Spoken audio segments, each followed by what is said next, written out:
প্রস্তুতি ছাড়া তৈরি পোশাক শিল্পে জ্বালানি রূপান্তর হলে ক্ষয়ক্ষতি পুষিয়ে নিতে প্রয়োজনীয় পরিকল্পনা বাস্তবায়ন করার পরামর্শ দিয়েছেন শ্রম সংস্কার কমিশনের প্রধান সৈয়দ সুলতান উদ্দিন আহমেদ। এজন্য সরকার, কারখানা মালিক ও শ্রমিকদের সমন্বয়হীনতা দূর করার পরামর্শ তার।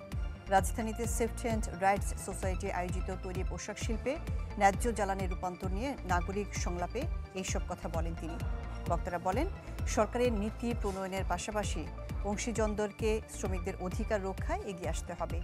শ্রমিকদের ক্ষতি করে শিল্পের উন্নয়ন সম্ভব নয় বলে জানিয়েছেন তারা। সমস্ত ট্রানজিশনে ক্ষতি হওয়ার ঝুঁকি থাকে যখন প্রস্তুতি না নেয় মানুষ।